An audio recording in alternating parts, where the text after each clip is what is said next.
Em 1954, um neurocientista do Instituto Nacional de Saúde Mental entrou num tanque de água salgada morna, sem luz, sem som, sem gravidade, sem contato humano. O nome dele era John C. Lilly e ele não estava fugindo do mundo, ele estava fazendo um experimento. E a pergunta era simples: o que a mente humana faz quando você remove quase toda a entrada sensorial? Sem vozes, sem imagens, sem variação de temperatura, sem senso de cima ou de baixo, só um cérebro sozinho consigo mesmo. Lilly esperava encontrar silêncio. O que encontrou foi outra coisa. Uma máquina que não parava de rodar. Medos antigos apareciam sem ameaça real. Roteiros sexuais surgiam sem estímulo. Figuras de autoridade voltavam a dar ordens vindas de décadas atrás.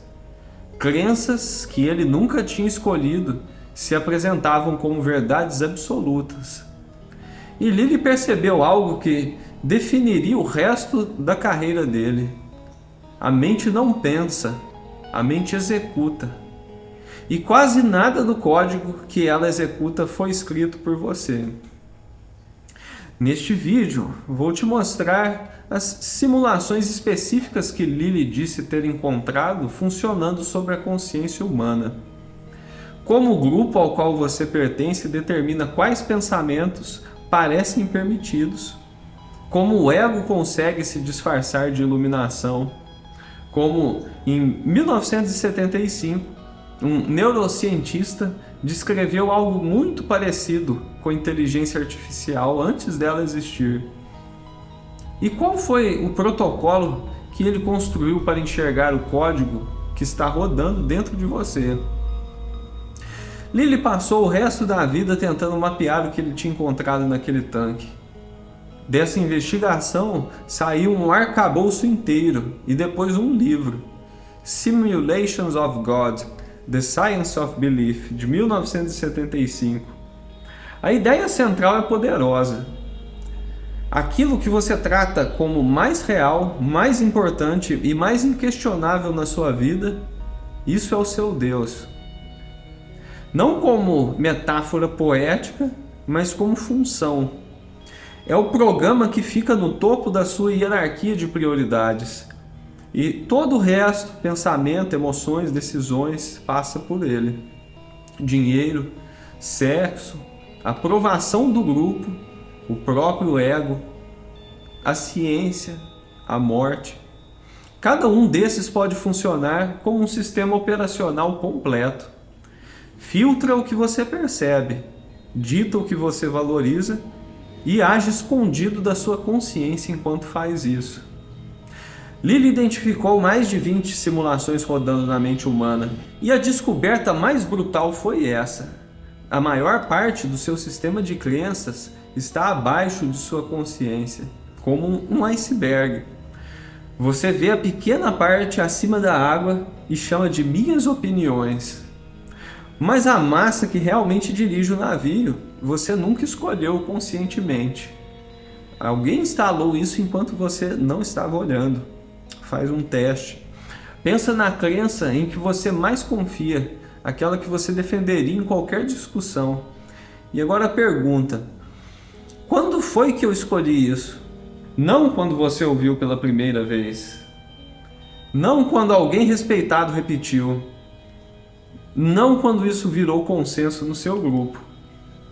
Quando foi que você sozinho, sem plateia, examinou essa ideia por todos os lados e decidiu: sim, isso é meu? A maioria das pessoas bate numa parede porque na maioria dos casos não foi ela que escolheu. O grupo escolheu por elas. E Lilly tentou mapear exatamente como essa instalação acontece. Ele escreveu que, depois de horas sozinho e sem sinais sociais, começou a perceber a si mesmo como um membro correlacionado de vários grupos ao mesmo tempo, como se não houvesse uma identidade sólida por baixo, só camadas de pertencimento. família, nação, profissão, tribo política, background religioso, círculo social. Cada camada escreve regras dentro do seu sistema. E essas regras não são opcionais. Elas determinam quais emoções são aceitáveis, quais ambições parecem realistas, quais perguntas podem ser feitas e, principalmente, quais estados de consciência são autorizados. E aqui está a parte inquietante. Todo grupo impõe limites sobre o que seus membros podem viver dentro de sua própria mente. Êxtase é suspeito. Estados místicos viram coisa de santo, de louco ou de gente distante. E o grupo diz: você pode ser feliz, mas dentro de certos parâmetros. Pode questionar a realidade, mas só em direções aprovadas. Pode pensar livremente, desde que termine pensando o que o grupo pensa. Isso não é uma relíquia no passado, isso é o cotidiano. É a cultura do escritório decidindo quais ideias você ousa dizer numa reunião e quais morrem na garganta. Lilly chamou isso de Deus como o grupo, porque o grupo ocupa na prática o lugar funcional de uma divindade. Ele é onipresente, porque você carrega as regras dentro de si por meio de consequências sociais. E pune a heresia, não com fogo, mas com exílio. O olhar estranho, o unfollow. O silêncio depois que você disse a coisa errada.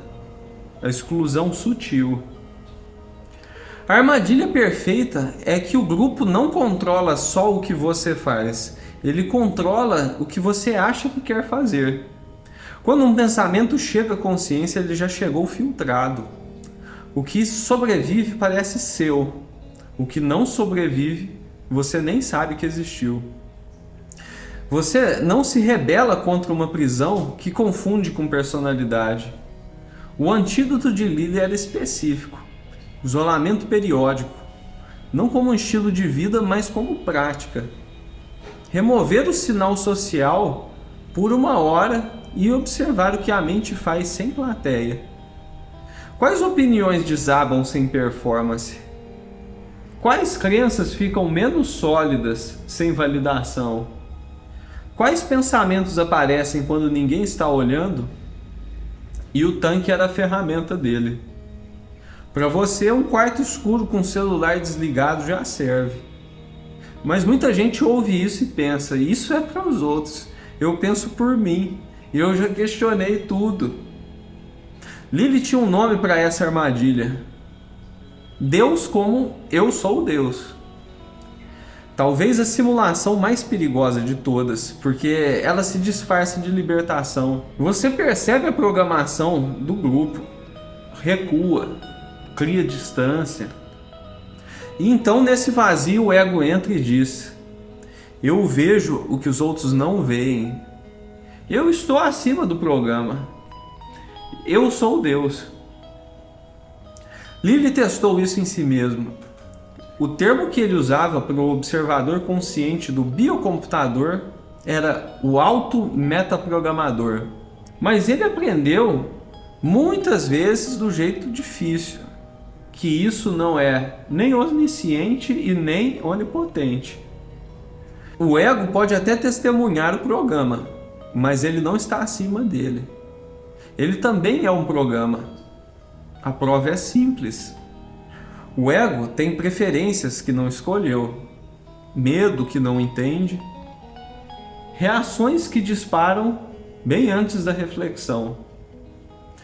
Se você estivesse realmente no controle, conseguiria parar um pensamento no meio, conseguiria escolher não se irritar, conseguiria não sentir nada diante de um insulto, mas não consegue. Porque o eu não é exatamente o operador, é uma subrotina com uma história muito convincente sobre estar no comando. Lilly viu esse mesmo padrão em uma escala civilizacional. Quando uma espécie decide que a maior inteligência disponível, ela para de escutar. Ele passou anos tentando se comunicar com golfinhos e observou o sistema científico tratar o trabalho com desconfiança e desqualificação. Na leitura dele, não era apenas uma questão de evidência, era também um limite de simulação. Se o ser humano ocupa um trono absoluto, então nada mais pode ser realmente inteligente. E o custo disso é alto. Você para de receber informações que contradizem o seu roteiro. E como se pega a armadilha do ego? Não pensando mais, mas fazendo com o ego a mesma coisa que quebra o poder do grupo: remoção. No tanque, Lily observava o narrador interno tentando reivindicar a autoria o tempo inteiro. Eu tive esse insight, eu alcancei essa paz e eu mereço essa visão. Ele não brigava com isso, não tentava suprimir, só anotava. E com o tempo, uma pequena distância começava a aparecer. Você passa a perceber a diferença entre a experiência bruta e o narrador que corre para poder possuir a experiência. Essa fissura é o primeiro rachado na simulação. Do outro lado, Lily usava a palavra essência, algo anterior aos programas instalados, algo que continuaria ali mesmo se você removesse tudo. E ele não tinha certeza sobre o que isso era, mas tinha certeza de uma coisa: não era o eu habitual. A terceira camada é ainda mais profunda. São os programas escritos pela própria evolução, as chamadas simulações de sobrevivência. As três maiores para Lily eram dinheiro, morte e sexo. Essas não são simplesmente crenças aprendidas, são drives embutidos no hardware e não apenas influenciam o pensamento, elas organizam o pensamento. Tudo passa por elas antes de chegar à consciência. Quando o dinheiro ocupa o topo, tudo vira transação. Amizade vira networking, habilidade vira valor de mercado, uma tarde comum de terça-feira vira algo produtivo ou perdido. Tente passar 24 horas sem organizar nenhum pensamento em torno de dinheiro. Você percebe rapidamente o programa rodando no fundo sem parar, porque o sistema interpreta. Sem isso você morre. E aí esse programa ganha legitimidade para invadir áreas que já não tem nada a ver com sobrevivência. A morte funciona do mesmo jeito. Não só como medo superficial de morrer, mas como simulação organizadora. Quando a morte está no topo, muita coisa passa a ser secretamente estruturada para evitar o não ser. Você quer deixar algo que sobreviva a você. Quer perpetuar seu padrão. Quer vencer discussões porque estar errado parece uma pequena morte. No tanque, mesmo sem ameaça alguma, o corpo podia produzir terror. Como se o biocomputador ensaiasse a própria morte só porque o programa continua rodando. E quando isso está no comando, abandonar uma crença antiga pode parecer morrer. Por isso tanta gente defende ideias com ferocidade. Não está protegendo apenas uma opinião, está protegendo uma identidade. E com o sexo, Lily relata algo bem parecido. O cérebro produzindo scripts automáticos diante de alguém atraente, independentemente da intenção consciente. Quando o sexo vira Deus, as relações passam a ser filtradas por negociações inconscientes. E a rejeição causa um impacto muito maior do que deveria, porque o sistema interpreta aquilo como uma ameaça biológica, como um beco sem saída genético. O padrão das três simulações é o mesmo. uma necessidade real de se transformar numa lente total. Você não usa o dinheiro usa você. Você não pensa sobre a morte pensa por você. Você não vive o desejo vive você. E a parte mais difícil é esta: você não desliga isso por simples decisão, porque a própria decisão já passa por esse software. É por isso que a força de vontade tantas vezes falha.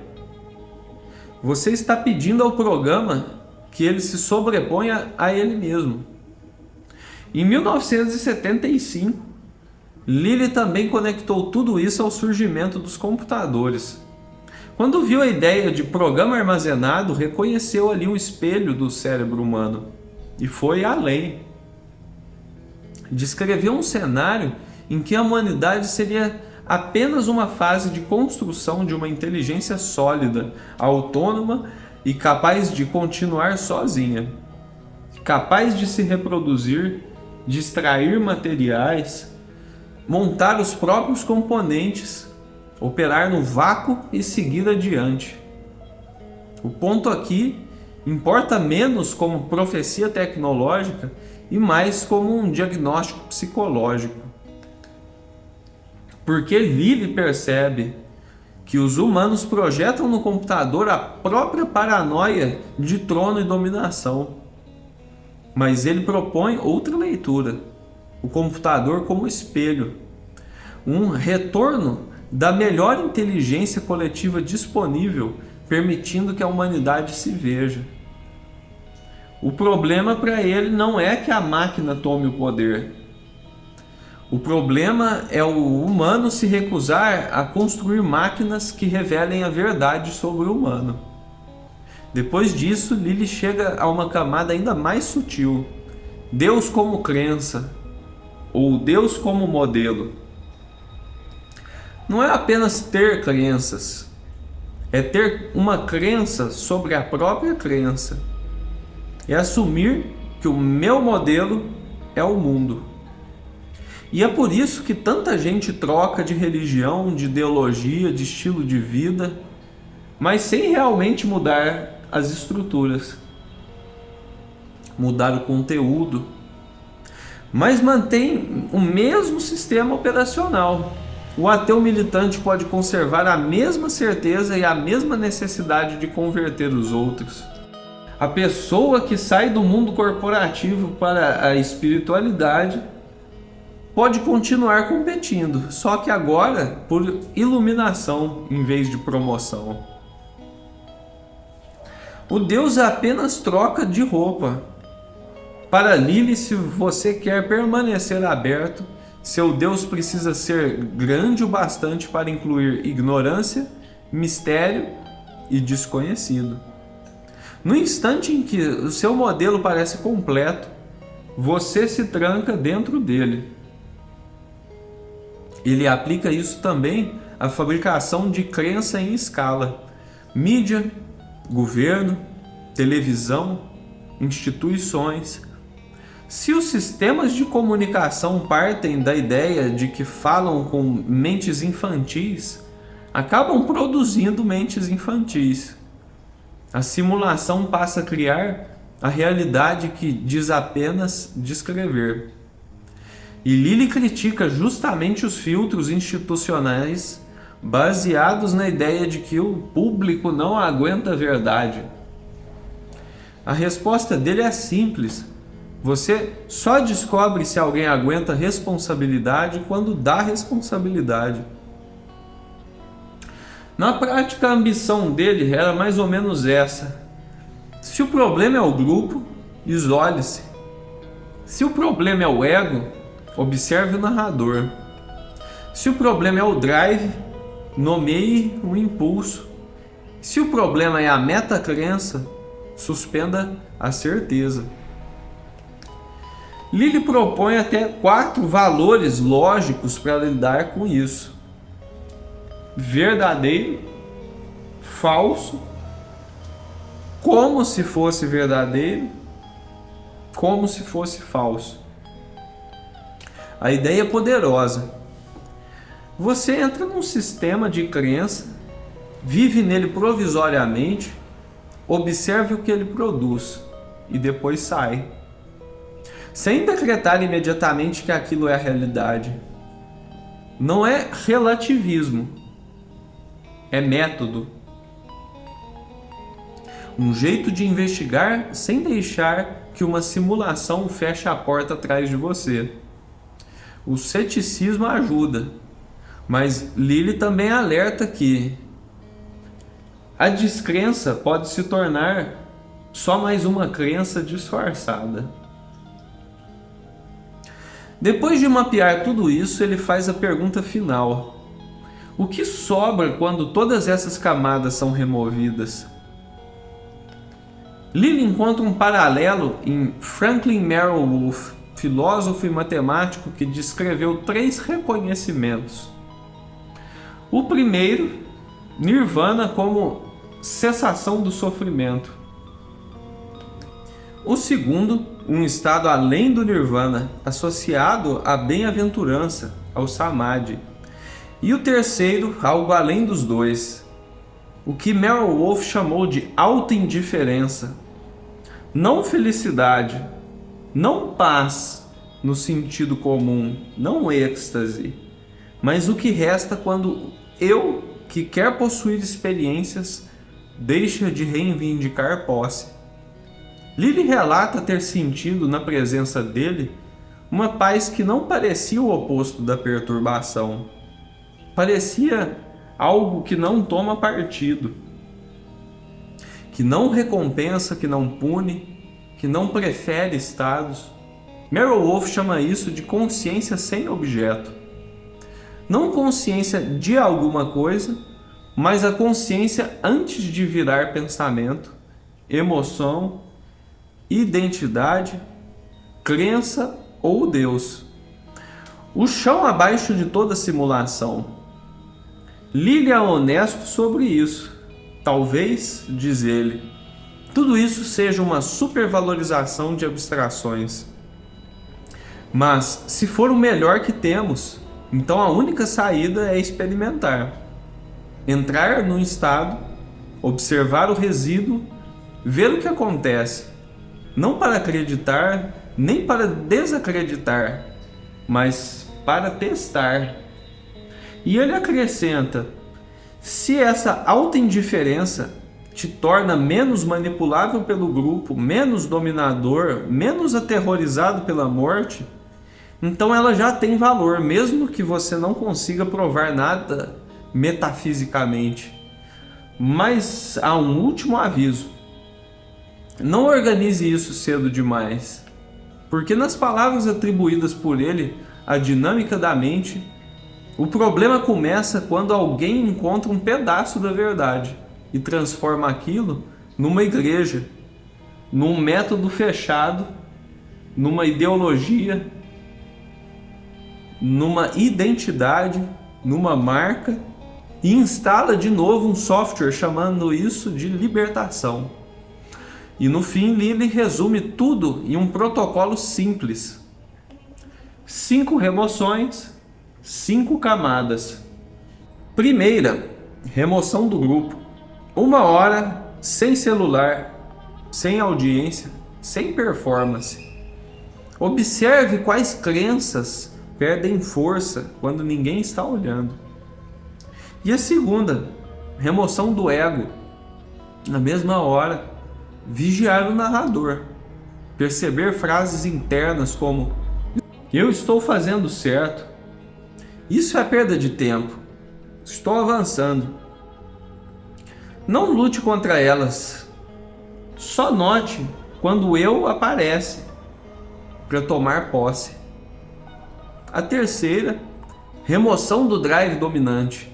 Escolher o impulso mais barulhento, dinheiro, morte ou sexo, e passar um dia inteiro percebendo quantos pensamentos são organizados por ele. Quarta, remoção da metacrença. Pegar uma ideia em que você tem certeza e sustentá-la apenas como se fosse verdadeira. sem fechar o diagnóstico. Perceber o que muda no corpo e na mente quando a certeza afrouxa. E a quinta, remoção final. Ver o que sobra quando o grupo silencia, o narrador desacelera, os drives ficam visíveis e as crenças deixam de parecer absolutas. Talvez reste um instante muito raro. Um instante em que você não é um grupo, não é um ego, não é drive, não é crente, apenas a consciência anterior aos programas. Lilly chamou isso de essência. Meryl Wolf chamou isso de consciência sem objeto. É assim que Lilly encerra essa investigação. A mente não para, ela executa. Executa código escrito por grupos, pela evolução, pelo ego e por sistemas de crença. Mas uma máquina que sabe que é uma máquina pode começar a examinar o próprio software. E a consciência que observa os programas talvez seja o único aspecto que não foi instalado de fora. Então não acredite no vídeo. Rode o experimento.